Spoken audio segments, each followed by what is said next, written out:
Salut tout le monde, MakersCode pour vous, troisième partie de la revue de cette petite CNC fraiseuse, l'AlphaWise C10. Alors si vous n'avez pas vu les deux premières parties, vous risquez d'être un petit peu perdu, donc je vous les mets en description, allez les voir et revenez une fois que c'est fait. C'est bon? Bien, donc pour résumer un petit peu, on a vu jusqu'à présent déjà ce qu'était une CNC fraiseuse, l'AlphaWise C10 tel que présenté par Gearbest, ce que contient le paquet et les principales étapes du montage. Maintenant, dans cette dernière partie, on va voir déjà tout ce qui est partie logicielle, hein, comment ça se passe sur l'ordinateur, et ensuite on verra un petit peu des exemples de comment ça fonctionne. Et on commence de suite avec la partie software. Donc première chose à faire, c'est d'installer les drivers qui se trouvent sur le CD qui nous est fourni avec la CNC. Donc je vous conseille de le copier directement sur votre PC, puisque les caractères chinois qu'il y a dans la barre d'adresse nous empêchent de l'installer correctement. Une fois que c'est fait, on peut brancher la machine et on va fouiller dans notre gestionnaire des tâches pour trouver tout simplement le port COM de la machine, ici le port COM9, ce qui va nous permettre de tout simplement la connecter grâce au logiciel. Ce logiciel, c'est GRLB, il se trouve une nouvelle fois sur le CD et une nouvelle fois je vous conseille de le déplacer directement sur votre PC pour que ce soit un peu plus rapide. Donc le logiciel, le voici, il se présente sous cette forme, hein, c'est assez basique. Première chose à faire, on se connecte. Donc on vérifie que ce soit bien le bon port COM qui est, moi c'est le port 9. Hein, le baud rate, il n'y a pas besoin de le changer, le reste ça bouge pas. Ok, normalement si c'est bon, on peut déplacer notre CNC avec les flèches. Donc GRLB est un programme d'interface, c'est-à-dire un programme qui va nous permettre d'envoyer des instructions à la CNC. Par contre, il ne fait que ça, il ne peut pas nous permettre de créer nos propres modèles hein, pour ensuite les envoyer à la CNC. Non, il faut que l'on lui donne des fichiers .nc qui sont l'équivalent des fichiers G-code pour les imprimantes 3D pour pouvoir avoir une liste d'instructions à envoyer à la CNC.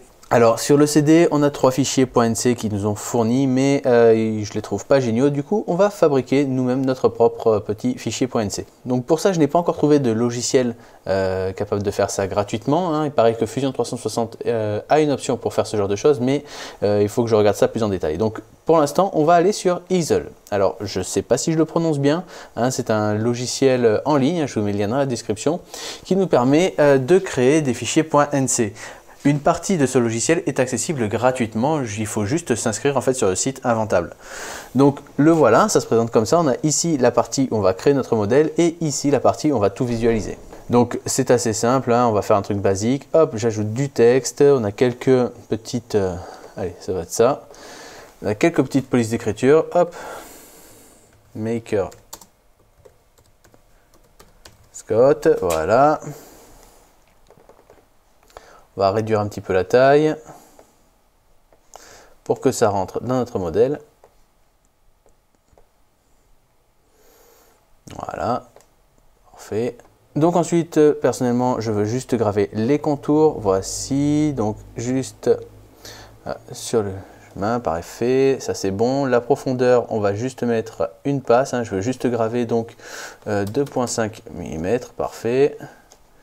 Voilà. Et ensuite, on va choisir quel type d'embout on va utiliser pour notre fraise. Alors là, idéalement, il faudrait utiliser un embout en V. Mais ça fait partie de la version Pro et donc il faut payer pour ça. Donc nous, ce qu'on va faire, c'est Other. Hop là, je vais mettre 0,3 mm. Hein, de toute façon, ça ne va pas être très profond, donc c'est pas bien grave. Voilà, ça après, on gère ça. Donc là, vous voyez déjà ce que ça doit donner, donc c'est tout petit, voilà. Donc maintenant les paramètres, alors on les met en custom. Première chose à changer, c'est ça, la profondeur par passe, on va mettre à 0,25, hein, je fais en une seule passe. Et ensuite, on va tout simplement changer un petit peu les vitesses, on va les réduire un petit peu à 500 et le plunge rate, bon lui on n'a pas besoin de le bouger en fait, puisque ça ne va pas plonger très profondément. Donc une fois que c'est fait, on peut tout simplement générer notre fichier .nc. Donc pour ça, hop, machine, avancer, générer le G-code, exporter le G-code, vous voyez ils appellent ça un G-code, hein, mais c'est un fichier .nc, et ensuite on peut le charger sur notre logiciel. Voilà, donc là c'est chargé dans notre logiciel, on voit les lettres qui apparaissent. Donc maintenant ce qu'il faut faire avant de lancer la machine, c'est lui indiquer son 0 niveau coordonnées. Parce que comme je vous l'ai dit dans la première partie, cette machine n'a pas de capteur de fin de course. Puisqu'elle n'a pas de capteur de fin de course, en fait elle considère que son 0 c'est la position à laquelle elle a été allumée. Donc nous ça nous intéresse pas, puisque notre point de départ en fait ça va être ceci pour le modèle. Et le point de départ, ce sera donc 0, 0, 0.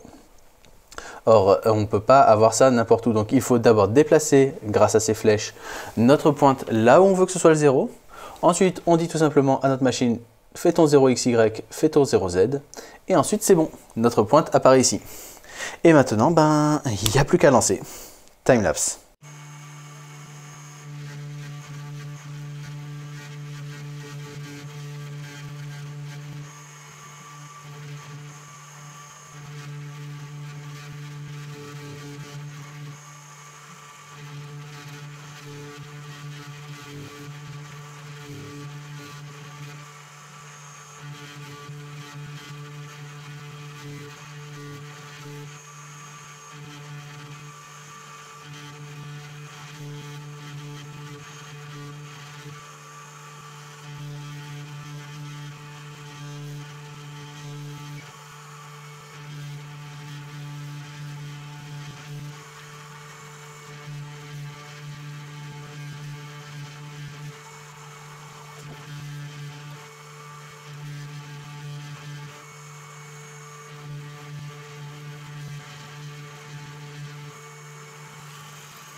Bien, donc voilà le résultat. Franchement, c'est pas mal du tout, je trouve. C'est pour un début en tout cas.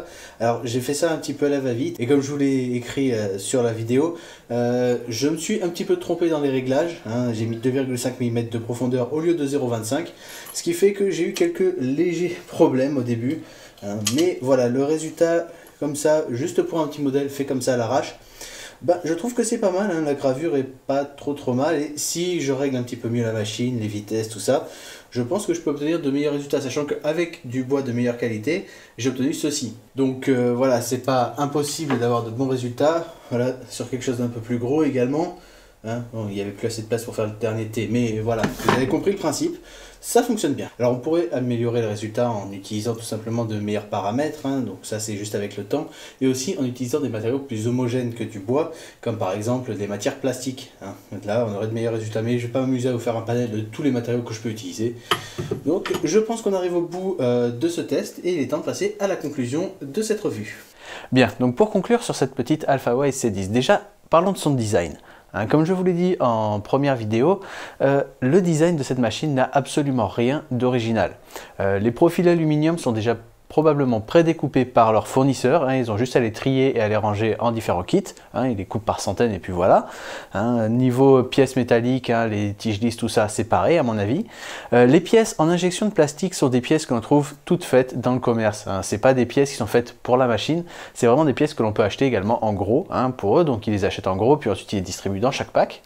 Et les pièces imprimées en 3D sont un petit peu plus custom certes, mais je suis sûr que ce sont des pièces génériques que l'on retrouve sur pas mal de modèles. Ce qui fait que cette machine, au final, n'a absolument rien d'original. C'est pas un mauvais point. Je tiens à le préciser parce que c'est vrai que je dis ça d'une façon un petit peu mauvaise, on va dire, mais c'est pas un mauvais point et on verra pourquoi tout à l'heure. Mais voilà, ce design n'a absolument rien d'original, rien de custom ou quoi que ce soit. Maintenant, il y a un point négatif que j'ai trouvé sur ce kit, c'est que comme pour tous les kits d'entrée de gamme de ce style, on a des pièces préassemblées. L'axe Z, etc. Et comme pour tous les kits de ce genre, on devrait démonter systématiquement toutes ces pièces préassemblées pour ensuite les remonter correctement parce que les personnes qui les assemblent font ça à l'arrache. J'avais déjà eu le problème sur ma Tronxy X5 au niveau du bloc extrudeur et tête de chauffe où en fait la personne qui l'avait monté ne savait pas du tout ce qu'était une imprimante 3D, il y avait des vis qui dépassaient qui empêchaient le tout de tourner, il y avait la tête qui était montée de travers, bref, c'était un enfer. Et là c'est à peu près pareil, surtout avec l'axe Z, où surtout les vis des coupleurs qui sont préassemblés ne tiennent pas. Il faut donc tout démonter parce que c'est pas forcément accessible, et tout remonter en s'assurant de tout bien verrouiller en place. Parce que sinon, avec les vibrations de la machine, et croyez-moi, elles vibrent, les vis vont tout simplement se déloger, ce qui va finir par faire quelque chose comme ça, en plein milieu de votre gravure. Tout simplement l'axe Z qui se décroche et qui commence à tomber, à s'enfoncer dans votre pièce. C'est moyen et ça fait un peu flipper quand ça arrive. Mais bon, voilà, c'est le problème, c'est ça. Il faut tout démonter pour tout remonter. Donc maintenant, qu'est-ce que j'ai pensé de ce kit au final? Eh bien, je ne suis pas du tout déçu.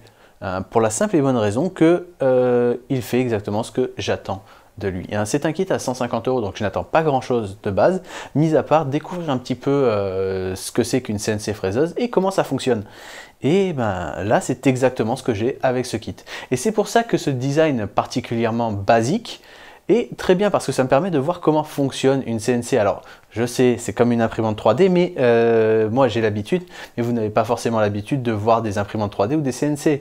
Donc même si moi je sais comment ça fonctionne, c'est pas forcément le cas de tout le monde. Et une personne qui veut juste s'initier à découvrir un petit peu comment ça marche, eh ben, c'est un très bon petit kit pour démarrer. Il n'est pas du tout difficile à monter, et on voit très bien comment chaque partie interagisse avec les autres. Et on voit comment tout fonctionne, et c'est très bien. Le logiciel est assez simple d'utilisation, créer des modèles, bon ça j'y travaille encore, mais ça a l'air assez basique aussi, donc franchement on peut faire pas mal de choses qui au final nous permettent de vraiment découvrir le milieu de la CNC.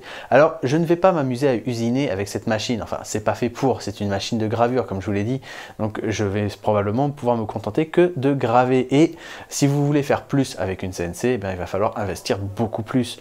Mais là, juste pour ça, si vous voulez tout simplement vous initier, découvrir un petit peu, vous amuser à faire quelques gravures, juste comme ça, eh ben, je peux totalement vous conseiller ce kit. Et d'ailleurs, je ne vous conseillerais pas de dépenser plus de 150 € ou 160 € si vous voulez juste découvrir, si c'est juste par curiosité. Parce que ça ne sert à rien de vous ruiner, parce qu'une bonne CNC, c'est minimum, et je dis minimum 700 à 800 € pour avoir une machine capable d'usiner correctement, de sculpter ou de travailler peut-être des métaux même. Mais là, avec cette machine, on ne peut pas faire grand-chose, certes, mais on le sait depuis le début. On sait depuis le début qu'elle ne peut attaquer que du bois, des matériaux tendres. Elle ne peut même pas attaquer, je suis sûr, des bois bien durs. Donc voilà, c'est vraiment juste pour découvrir, pour vous amuser. Je sais que d'ici quelques semaines, à mon avis, j'aurais complètement cassé la machine en essayant de la pousser au-delà de ce qu'elle est capable de faire. Mais c'est pas grave, puisque c'est pour ça que je l'ai acheté. Donc voilà, si vous voulez un kit pour vous initier, je peux vous le recommander. Si vous voulez faire plus que ça, je ne vous le recommande absolument pas. Comme je ne vous recommande aucun kit à 150 €, que ce soit imprimante 3D ou CNC. Mais voilà, c'est mon avis sur cette petite machine. Alors ça n'engage que moi, mais en tout cas je trouve que c'est plutôt sympa comme petite machine, c'est assez marrant. Et voilà, donc c'est tout pour la revue de cette CNC AlphaWise C10. N'hésitez pas à me faire savoir ce que vous en avez pensé dans les commentaires de la machine, et aussi de cette façon de faire la revue en 3 parties séparées, parce que j'avais quand même pas mal de choses à dire au final, il y avait pas mal de points à voir, et j'avais envie de vraiment tous les voir avec vous. Mais bon, donc dites-moi ce que vous en pensez, faites-moi part un petit peu de vos impressions, dites-moi si vous aussi vous avez des CNC, si vous avez peut-être le même modèle également, donc n'hésitez pas à partager tout ça.